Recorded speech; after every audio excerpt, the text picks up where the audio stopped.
Shalom dan salam damai sejahtera kepada semua yang bersama-sama di dalam ibadah melalui platform online pada hari ini. Saya harap walau dimanapun kamu berada pada ketika ini, kamu masih dapat merasakan kasih dan damai sejahtera yang datang daripada Tuhan Yesus Kristus sendiri. Dan saya harap semua kita berada dalam keadaan yang sehat, keadaan yang baik-baik. Tuhan yang menjaga dan memberkati kamu semua. Sebelum kita masuk dalam ibadah kita pada hari ini, mari kita persiapkan hati kita melalui doa. Mari kita berdoa. Bapa yang bertakhta dalam kerajaan surga, kami mengucap syukur atas kesempatan yang Tuhan telah berikan kepada kami pada hari ini untuk beribadah bersama-sama, memuji Tuhan dan mendengarkan firman Tuhan. Tuhan, sertailah ibadah pada hari ini, supaya semuanya berjalan dengan baik dengan pimpinan Tuhan. Semoga pelayanan pada hari ini dapat memberkati kami, menghibur kami, dan menguatkan kami. Di dalam nama Yesus kami serahkan ibadah pada hari ini. Amin.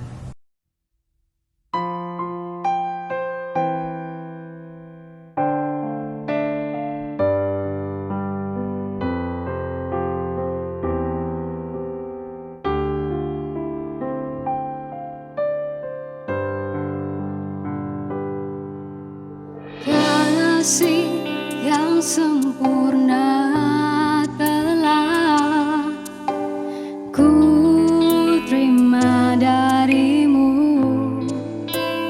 bukan karena kebaikanku, hanya oleh kasih karuniamu.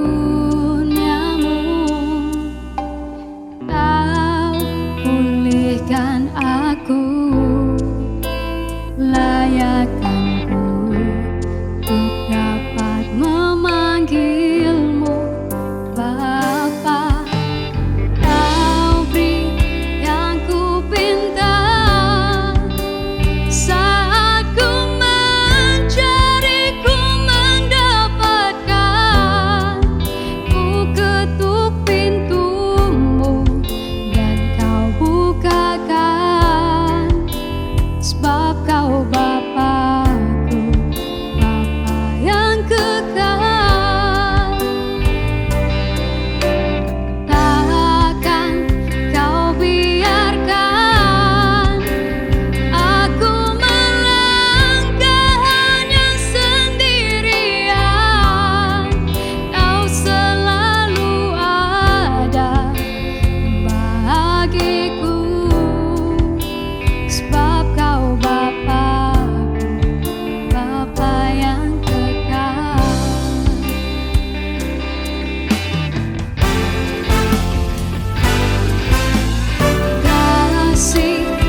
sebab Kau Bapa-Ku, Bapa yang kekal.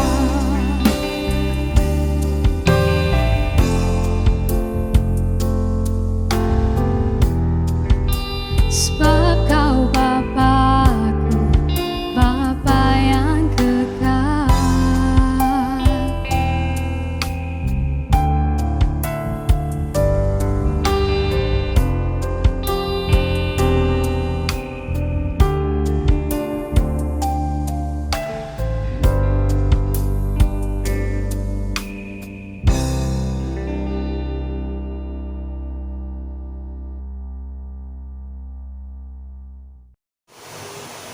Mari kita berdoa.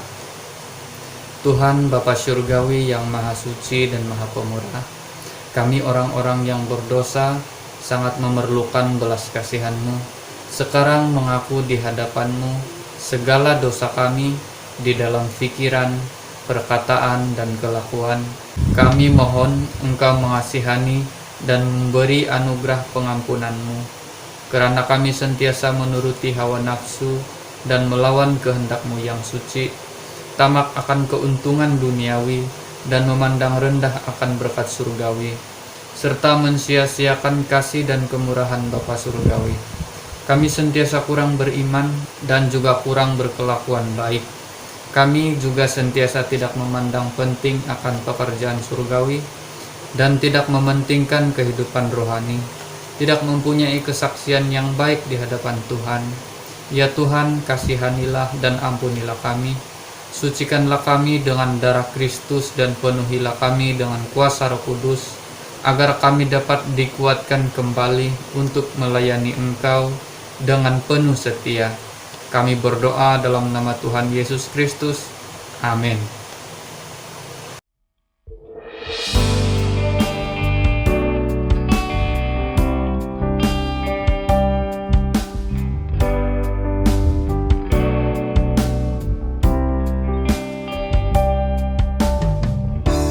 Pujilah aku Tuhan, cobalah aku Tuhan, selidiki batinku dan hatiku,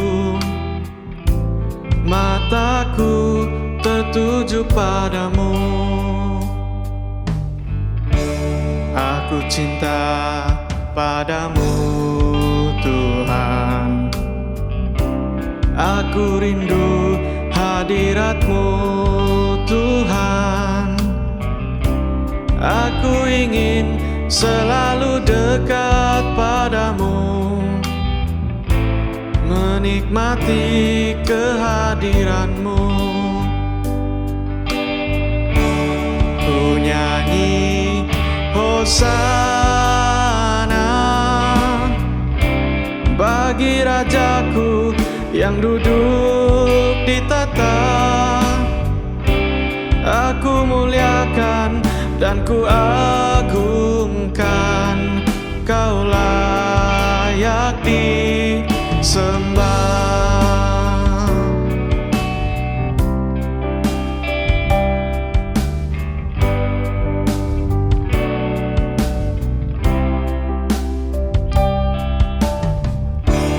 Pujilah aku Tuhan, cobalah aku Tuhan, selidiki batinku dan hatiku, mataku tertuju padamu.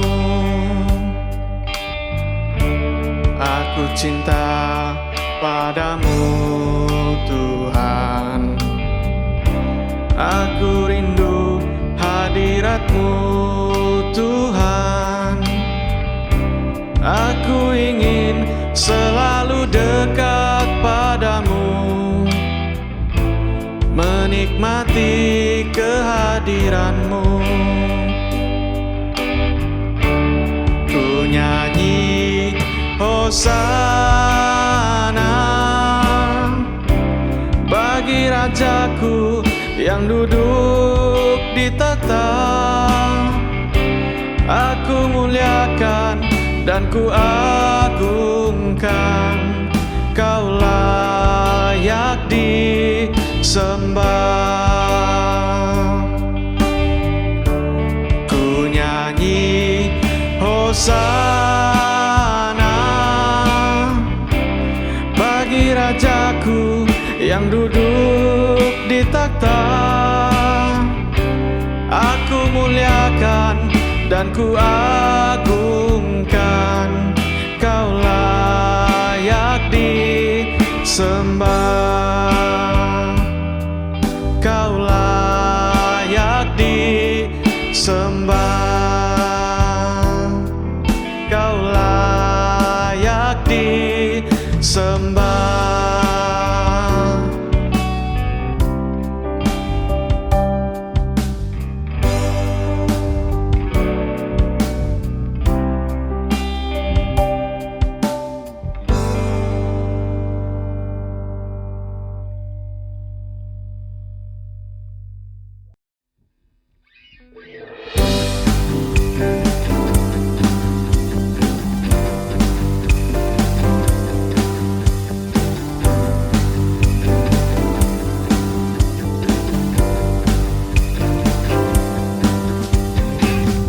Tiada berkesudahan kasih setiamu Tuhan, selalu baru rahmat-Mu bagiku.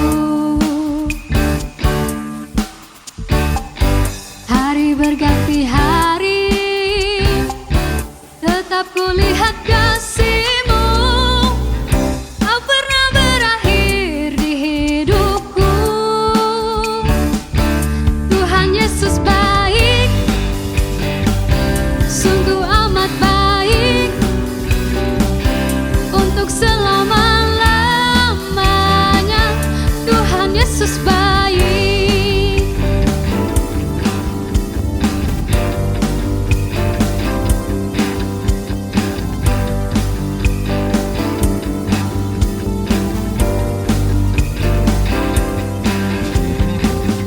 Tiada berkesudahan kasih setiamu Tuhan, selalu baru rahmat-Mu bagiku. Hari berganti hari, tetap kulihat kasih-Mu.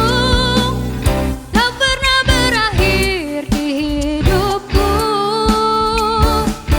Tuhan Yesus baik, sungguh amat baik, untuk selama-lamanya. Tuhan Yesus baik. Tuhan Yesus baik, sungguh amat baik,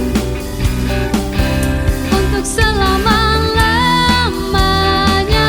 Untuk selama-lamanya. Untuk selama-lamanya. Tuhan Yesus baik.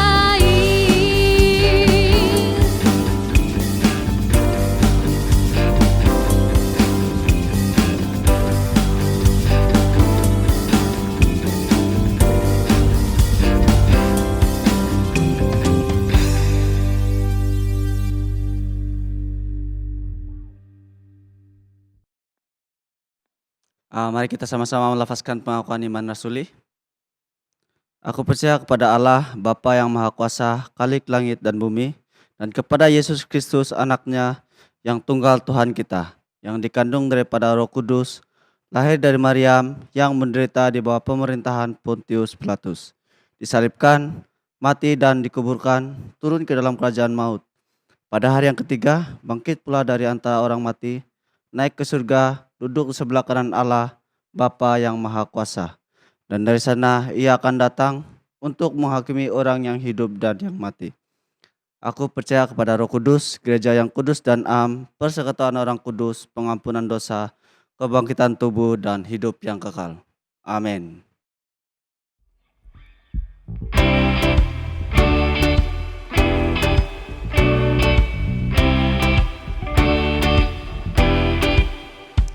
Kasih yang begitu besar, lebih kuat dari dosa.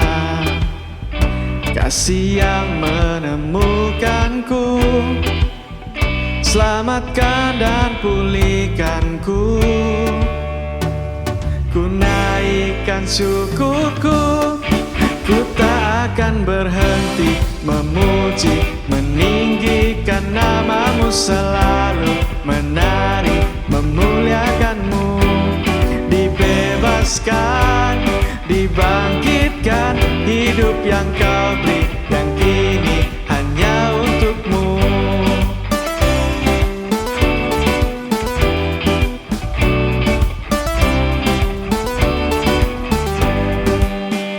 Kasih yang begitu besar, lebih kuat dari dosa.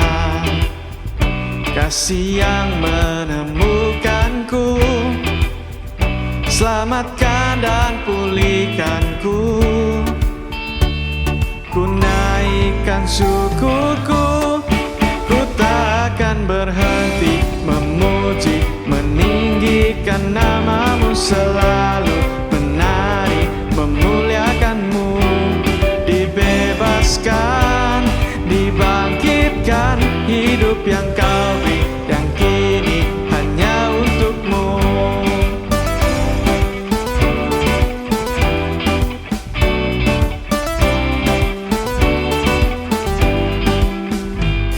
Ku naikkan syukurku, ku naikkan syukurku, ku tak akan berhenti memuji, meninggikan namamu, selalu menari, memuliakanmu. Dibebaskan, dibangkitkan, hidup yang kau beri, yang kini hanya untukmu. Hidup yang kau beri, yang kini hanya untukmu.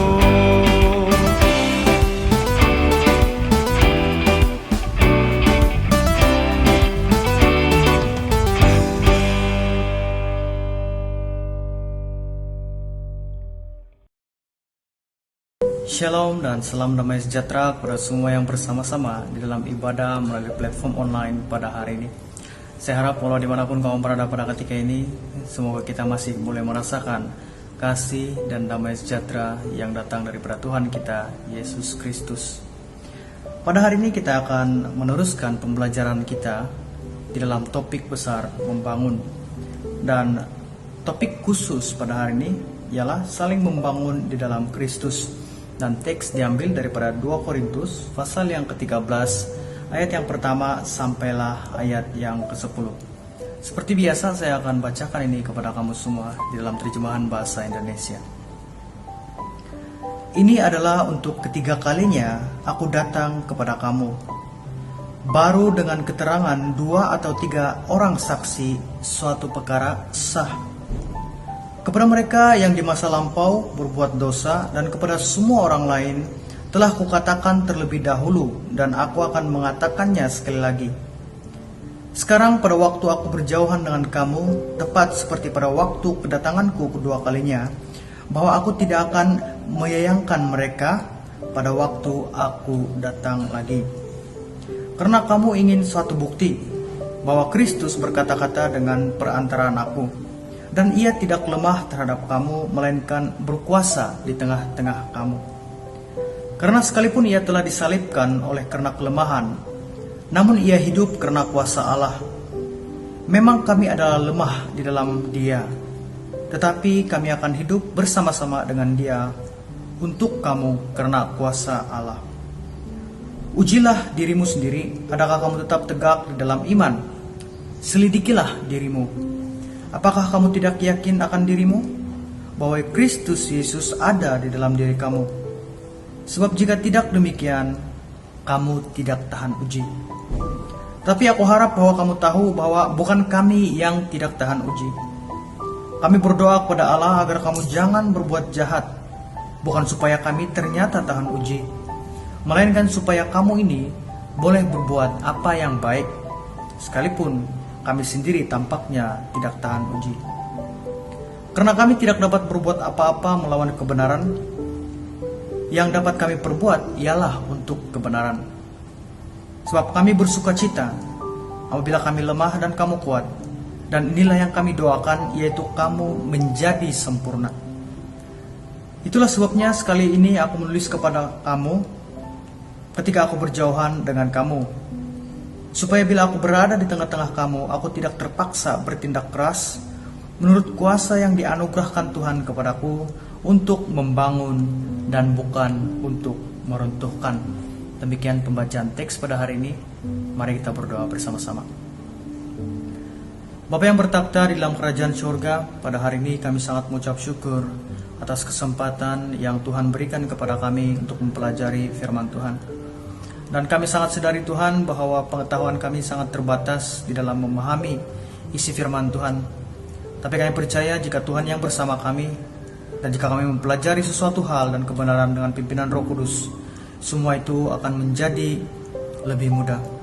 Kami mohon di dalam kelemahan kami inilah Tuhan menyatakan kuasa-Mu. Selain daripada Tuhan, peringatkan kami supaya apa yang bakal kami pelajari ini, supaya tidak sekadar menjadi pengetahuan yang baik bagi kami, tapi biarlah ini dapat mengubah kehidupan kami dan dapat membantu kami untuk mengenal Engkau dengan lebih baik. Kami mau menyerahkan pemberitaan dan pendengaran firman Tuhan di dalam tangan Tuhan. Dalam nama Yesus kami berdoa dan mengucap syukur. Amin. Saudara dan saudari yang dikasihi Tuhan, jika kita mengingat kembali pelajaran kita sepanjang 2 minggu sebelum ini, ada beberapa hal yang telah kita pelajari secara sederhana, yaitu kita belajar apakah dasar iman kita, dan kita juga belajar bahwa kita harus membangun di atas dasar iman itu. Apakah dasar iman itu? Dasar iman kita ialah Yesus Kristus. Dan hari demi hari kita bertumbuh di dalam pengenalan akan Kristus. Dan sedikit demi sedikit dengan kekuatan daripada Tuhan, kita berusaha berubah menjadi seperti Kristus di dalam tindakannya, di dalam belas kasihannya, dan di dalam anugerahnya. Karena melalui inilah kita menyatakan kepada dunia, melalui kehidupan kita, bahwa kita adalah pengikut Kristus, meskipun tanpa keluar kata-kata daripada mulut kita. Di dalam arti kata lain, hidup kita menjadi kesaksian yang baik kepada sesama manusia dan menjadi agen pengenalan akan Tuhan Yesus. Sesuai dengan tema kita pada hari ini, yaitu saling membangun di dalam Kristus. Sebenarnya kita semua mempunyai tanggung jawab kepada Tuhan. Dan tanggung jawab inilah yang kita harus pikul bersama di dalam kehidupan kita, yaitu bagaimana saling membangun di dalam Kristus. Kita semua mempunyai kekuatan dan kelemahan masing-masing, betul? Sebagai contoh, seseorang mungkin mempunyai kelebihan daripada aspek pengetahuan dan pemahaman. Di dalam arti kata lain, dia mempunyai kebijaksanaan. Dan dengan kebijaksanaan inilah, dia boleh mengajar dan mendidik, serta membantu sesama orang percaya untuk memahami akan sesuatu hal yang rumit berkaitan dengan iman kita kepada sesuatu yang sangat sederhana dan mudah difahami. Manakala dari sudut lain pula, ada juga di antara kita yang kurang daripada aspek pengetahuan dan pemahaman, tetapi sangat baik di dalam hal yang praktikal, seperti melakukan sesuatu ataupun memberikan sesuatu. Nah, karena di dalam hal ini mungkin kita mempunyai kelebihan daripada orang lain. Daripada situasi ini, saling membangun di dalam Kristus boleh diaplikasikan dengan tindakan kita melengkapi kelemahan orang lain dengan kelebihan kita, dan pada waktu yang sama kita belajar untuk saling bergantungan antara satu sama lain. Di dalam bahasa yang sederhana ialah beginilah saling membangun di dalam Kristus. Tetapi saudara dan saudari yang dikasihi Tuhan, ada juga yang cuma mempunyai hati untuk membantu, tetapi tidak mempunyai kemampuan pada ketika itu. Ini tidak mengapa, karena apa yang penting ialah hati, keinginan kita untuk membantu. Kita sudah berada di dalam landasan yang betul, Dan dengan hati inilah, meskipun di dalam kelemahan kita, kita berusaha memberikan yang terbaik bagi Tuhan, bagi sesama kita. Dan Tuhan yang melihat pekerjaan kita ini akan memakai kelemahan kita ini untuk menyatakan kuasa-Nya. Karena di dalam kelemahanlah kuasa Tuhan dinyatakan. Selesai dengan konsep saling membangun dalam Kristus. Nah, persoalannya sekarang ialah apakah yang perlu dibangun? Sebenarnya memang banyak hal yang perlu dibangun sebenarnya. Karena konsep saling membangun yang baru saya jelaskan sebentar tadi, yaitu melengkapi dan saling bergantungan. Konsep ini boleh diaplikasikan di mana saja di dalam berbagai aspek dalam kehidupan kita. Namun karena fokus kita pada hari ini ialah untuk saling membangun di dalam Kristus, mari kita hanya fokus kepada hal ini saja. Berbalik kepada teks kita pada hari ini. Pembacaan kita sebentar tadi merupakan bahagian terakhir di dalam surat Paulus kepada jemaat Korintus. Dan di dalam pasal ini Paulus mengakhiri suratnya dengan peringatan terakhir kepada jemaat-jemaat di sana bahwa dia akan datang buat kali yang ketiga untuk melawat jemaat Korintus. Dengan andaian bahwa Rasul Paulus sendiri sudah pernah melawat Korintus sebanyak 2 kali. Tetapi meskipun Paulus sudah melawat jemaat Korintus sebanyak 2 kali, masih ada saja masalah yang timbul di dalam jemaat itu.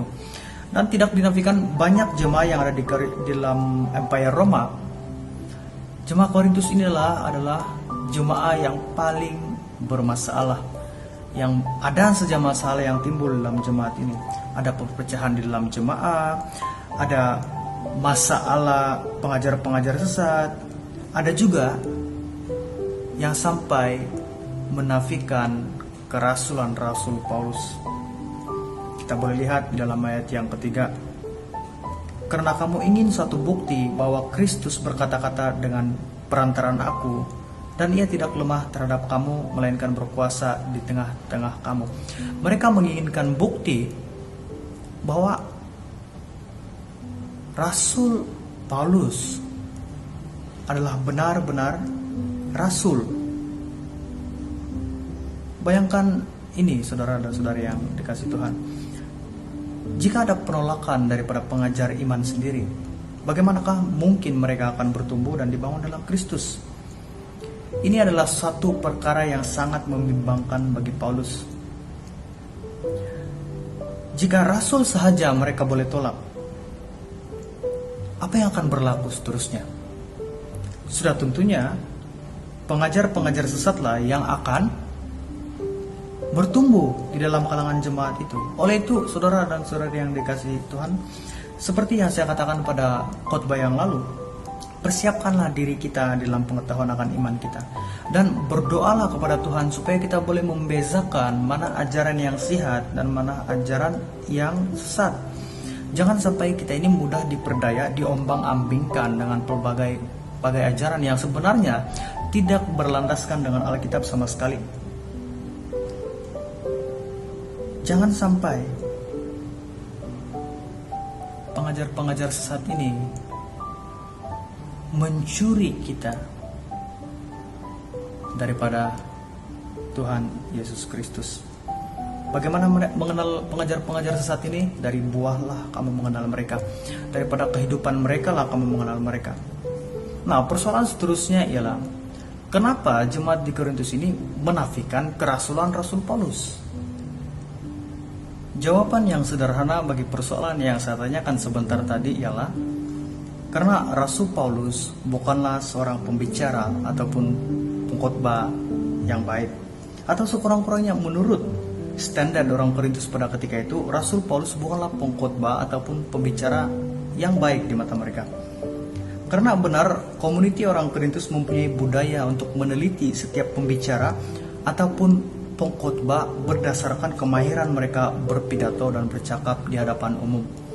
Dan menurut mereka, Rasul Paulus bukanlah seorang yang begitu baik di dalam hal ini. Dan saya tidak heran jika ada di kalangan kita yang mungkin terkejut mendengar jika saya mengatakan bahwa Rasul Paulus bukanlah seorang public speaker ataupun pengkhotbah yang baik. Tapi menurut para pengkritik Alkitab, ini merupakan kesimpulan hasil daripada penemuan mereka. Antara bukti yang menyokong kesimpulan ini terdapat di dalam kenyataan Rasul Paulus sendiri. Kita boleh lihat dalam 1 Korintus pasal yang ke-9 ayat yang pertama sampailah ayat yang ketiga, dan juga di dalam 2 Korintus pasal yang ke-12 ayat yang ke-11 sampailah ayat yang ke-12. Saya akan bacakan teks ini. Sungguh pun aku telah menjadi bodoh, tetapi kamu yang memaksa aku. Sebenarnya aku harus kamu puji, karena meskipun aku tidak berarti sedikit pun, namun di dalam segala hal aku tidak kalah terhadap rasul-rasul yang luar biasa itu. Segala sesuatu yang membuktikan bahwa aku adalah seorang rasul telah dilakukan di tengah-tengah kamu dengan segala kesabaran oleh tanda-tanda, mukjizat-mukjizat, dan kuasa-kuasa. Ini yang dikatakan oleh Rasul Paulus. Nah, Rasul Paulus sendiri mengaku bahwa dia telah menjadi bodoh, dia lemah jika dibandingkan dengan rasul-rasul yang luar biasa yang terdapat di dalam kota Korintus. Tetapi itu tidak menghalang Rasul Paulus untuk tetap memberitakan kebenaran. Nah, apabila kita melihat sedikit dalam lagi mengenai konteks keseluruhan kota Korintus, alasan kenapa Paulus ditolak kerasulannya tidak hanya karena dia bukanlah seorang pembicara atau public speaker yang kurang baik. Karena menurut pemerhatian saya, antara salah satu sebab mengapa Paulus tidak disukai ataupun tidak populer di kalangan jemaat Korintus ialah karena dia memberitakan Injil dan dia menegur kelakuan yang salah di dalam jemaat dan bukan menyedapkan telinga jemaat. Dia tidak menyatakan kebohongan kepada jemaat. Dia lebih bimbang akan keselamatan jemaat-jemaat daripada hanya menyenangkan hati jemaat dengan kebohongan. Kita boleh lihat di dalam teks kita pada hari ini, di dalam ayat yang ke-8. Rasul Paulus mengatakan, "Karena kami tidak dapat berbuat apa-apa melawan kebenaran. Yang dapat kami perbuat ialah untuk kebenaran." Seperti yang saya katakan tadi, Paulus memberitakan Injil dan kebenaran. Dia tidak sekadar mau menyenangkan hati pendengarnya dengan kebohongan. Sebaliknya, pengajar sesat yang lebih bijak berkata-kata, lebih bijak berpidato daripada Rasul Paulus, menyampaikan kata-kata yang menarik, menyebabkan mereka disukai. Tapi golongan ini tidak bimbang akan keselamatan jemaat-jemaat. Mereka tidak kisah sama ada jemaat di Korintus ini dibangun di dalam Kristus dan pengetahuan mereka akan Kristus. Tapi apa yang mereka inginkan ialah mereka cuma mau memuaskan keinginan mereka sendiri. Mereka mau apa yang mereka mau dan bukan apa yang Tuhan mau. Mari kita masuk ke dalam konteks masalah dalam Korintus dengan lebih lagi, supaya kita boleh melihat gambaran apa yang berlaku dalam kota itu dengan lebih baik. Ada beberapa jenis masalah yang berleluasa di dalam kota Korintus pada ketika itu. Tapi saya akan fokus kepada masalah sinkretisme di dalam kota Korintus. Nah, persoalan, apakah sinkretisme? Sinkretisme ialah campur aduk kepercayaan dalam bahasa yang sederhana.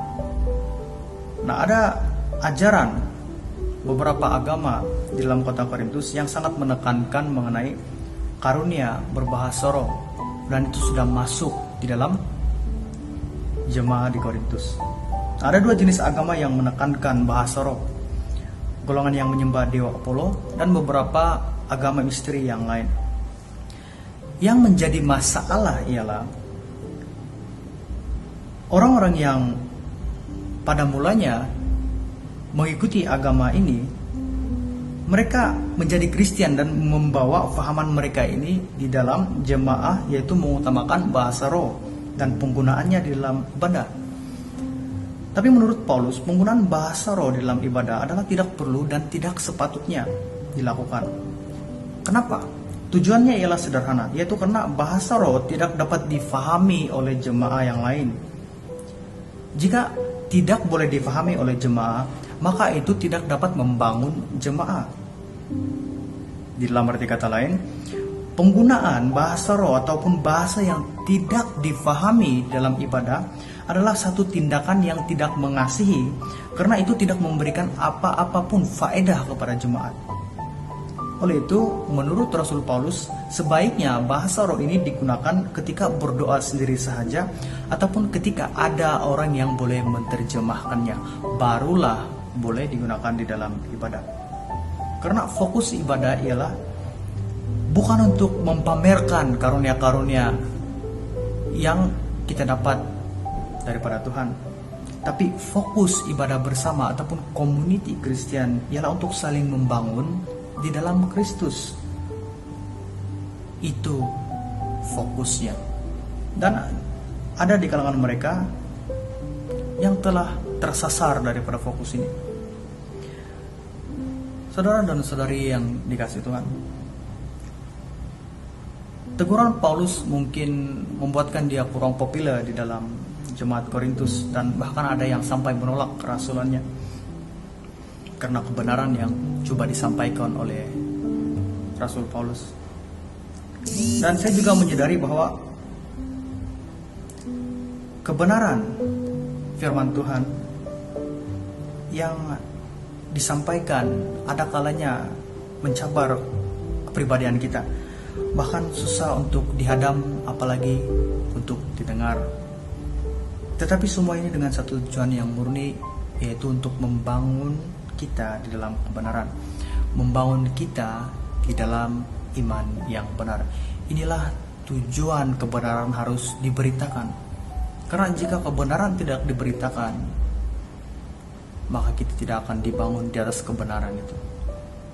Kita mungkin lebih senang mendengar perkataan berkat jika dibandingkan dengan perkataan kutuk, atau pengampunan berbanding hukuman, kasih berbanding kemarahan.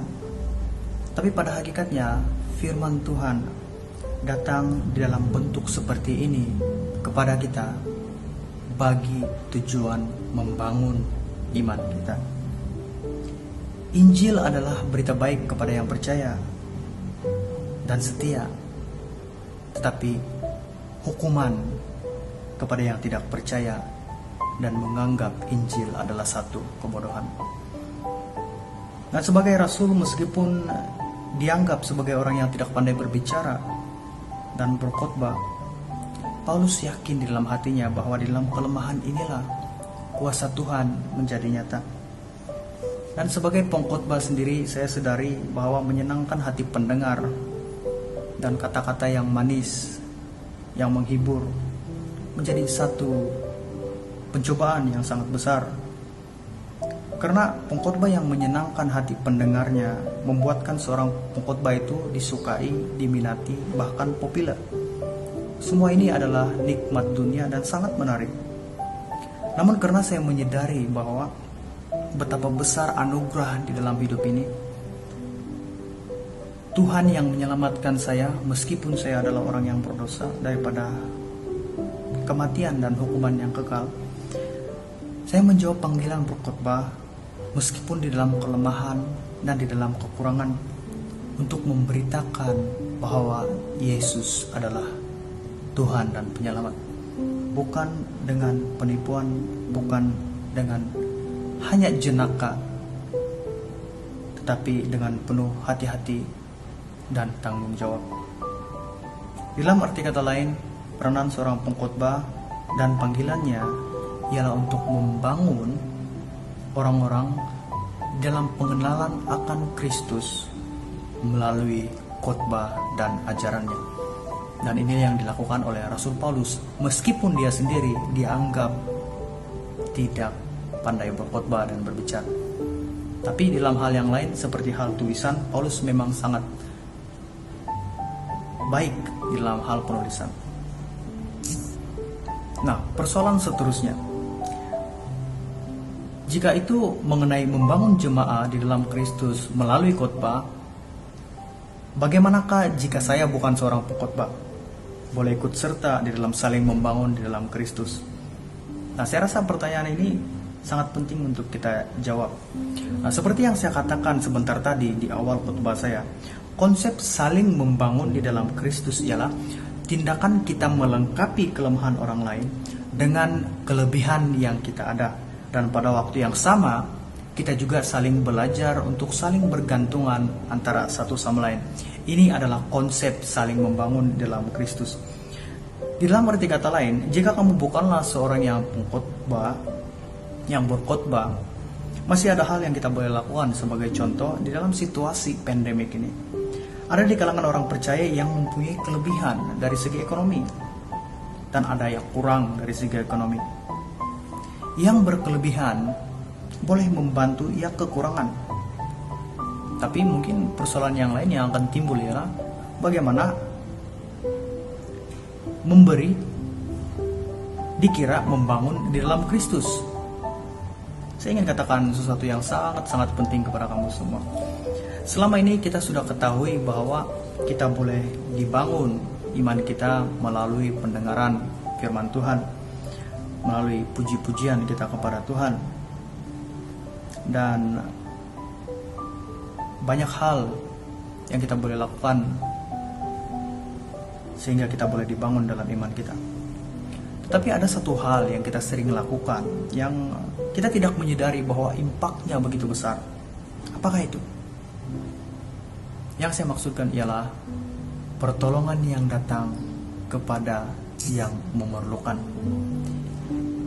Tanpa kita sadari sebenarnya pertolongan yang kita berikan kepada orang yang memerlukan, hal ini memberikan impak yang sangat-sangat besar di dalam pembangunan iman seseorang. Kenapa? Karena melalui tindakan kamu, Kristus dinyatakan kepada mereka yang menerima belas kasihan daripada kamu. Mereka merasakan kasih Yesus, belas kasihan Yesus melalui apa yang kamu lakukan kepada mereka. Menurut Abraham Maslow, dalam hierarki keperluan Maslow, manusia ada beberapa tingkat keperluan, dan perkara yang paling dasar dalam tingkat keperluan itu ialah keperluan fisikal, yaitu makanan, tempat tidur, pakaian, dan beberapa hal yang lain. Semua ini adalah bertujuan untuk meneruskan hidup. Nah, jika tahap pertama ini tidak dipenuhi, jangankan khotbah, ceramah daripada penceramah motivasi yang paling terkenal di dunia juga, mereka tidak akan dengar ataupun tidak akan peduli. Karena itu bukanlah keperluan mereka pada ketika itu. Keperluan mereka ialah keperluan untuk hidup, keperluan untuk mereka melihat hari esok. Dan Yesus juga menyadari hakikat ini. Yesus memberi makan 5.000 orang yang mengikut dia, sehingga orang-orang itu mengatakan dalam Yohanes 6 ayat 14, memang dialah nabi yang dinanti-nantikan datang ke dunia.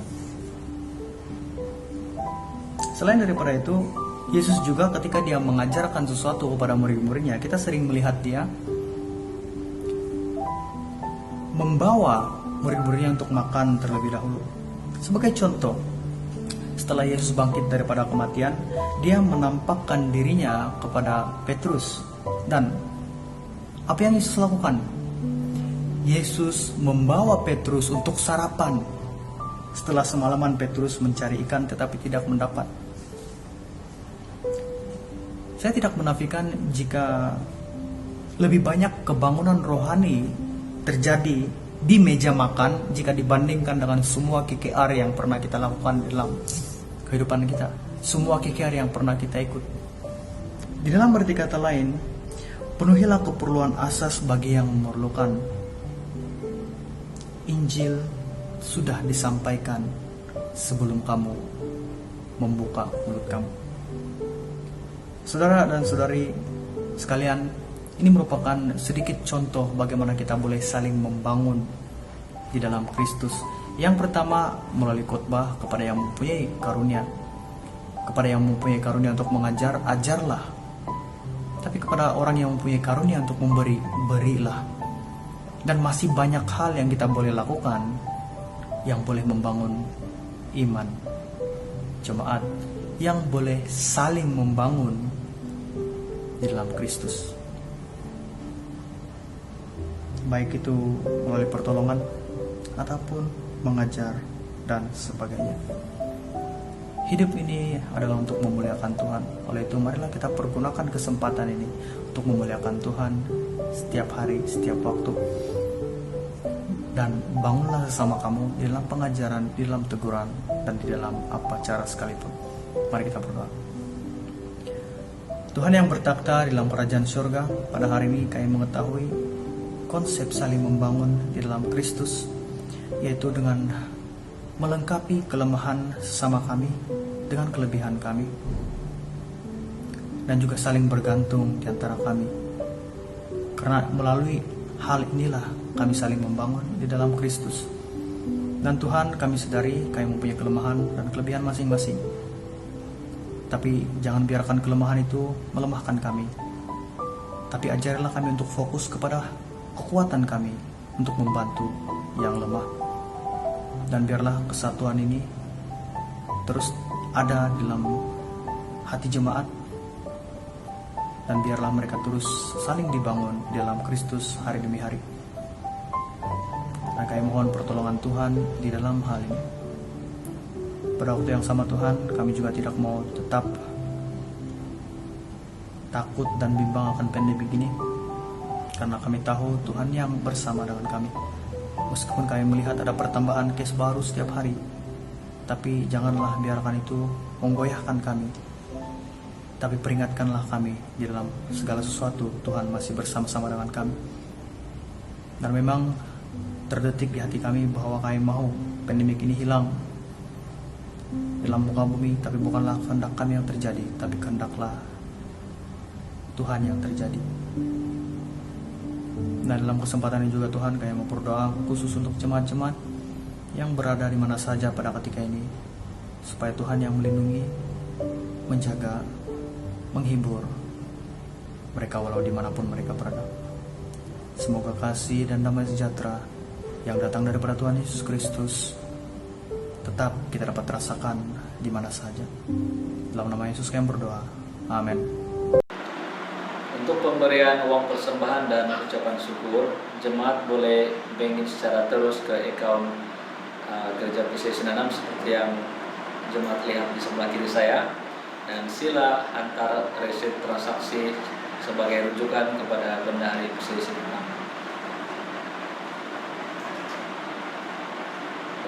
Mari kita berdoa untuk uang persembahan.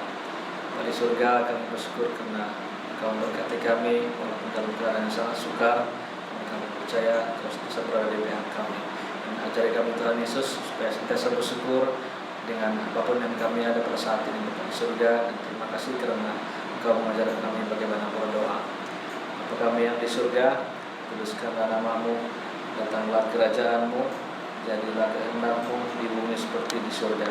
Berikanlah kami pada hari ini makanan kami yang secukupnya, dan ampunilah kami akan kesalahan kami, seperti kami juga mengampuni orang yang bersalah kepada kami.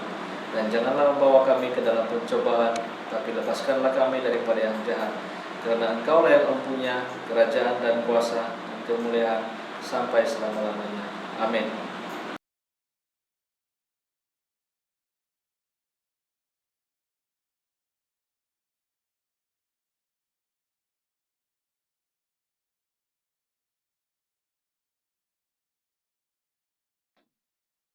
Marilah kita mengingati dan mentaati ajaran Tuhan Yesus tentang kasih. Tuhan Yesus berkata, "Kasihilah Tuhan Allahmu dengan segenap hati dan dengan segenap jiwamu dan dengan segenap akal budimu." Itulah hukum yang terutama dan yang pertama. Dan hukum yang kedua yang sama dengan itu ialah, "Kasihilah sesamamu manusia seperti dirimu sendiri." Pada kedua hukum inilah tergantung seluruh hukum Taurat dan kitab para nabi. Saya mau membawa jemaat sekalian untuk doa berkat. Mari kita berdoa. Marilah kita pulang dengan membawa berkat daripada Allah kita. anugerah Tuhan Yesus Kristus, kasih Allah Bapa dan persekutuan Roh Kudus menyertai kita sekalian sekarang dan selama-lamanya. Amin.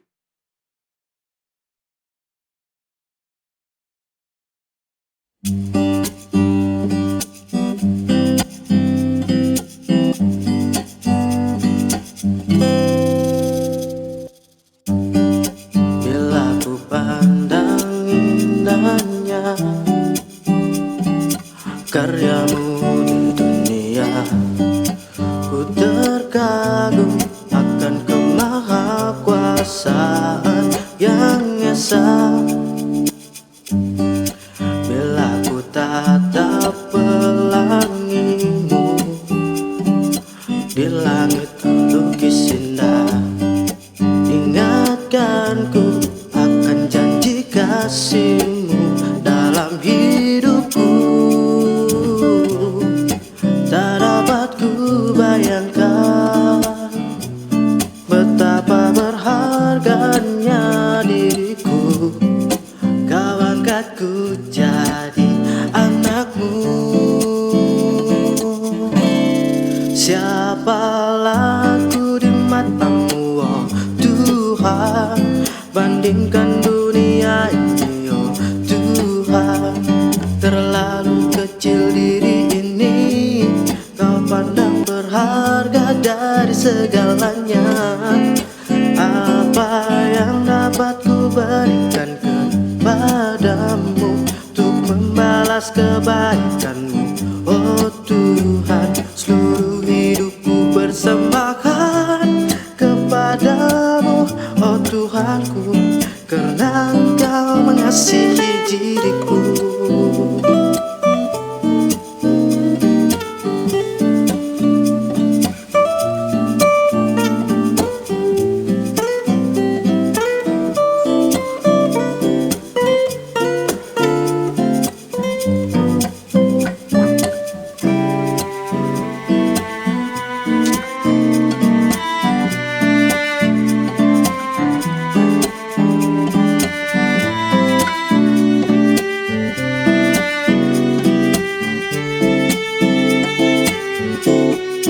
Siapalah aku di matamu, oh Tuhan, bandingkan dunia ini, oh Tuhan. Terlalu kecil diri ini, kau pandang berharga dari segalanya. Apa yang dapat ku berikan kepadamu untuk membalas kebaikanmu, oh Tuhan. Seluruh hidupku persembahkan kepadamu, oh Tuhanku, oh Tuhanku. Siapalah aku di matamu, oh Tuhan, bandingkan dunia ini, oh Tuhan. Terlalu kecil diri ini, kau pandang berharga dari segalanya. Apa yang dapat ku berikan kepadamu untuk membalas kebaikanmu, oh Tuhan. Seluruh hidupku persembahkan kepadamu, oh yeah, oh, oh, oh. Seluruh hidupku persembahkan kepadamu, oh Tuhanku, karena Engkau mengasihi diriku.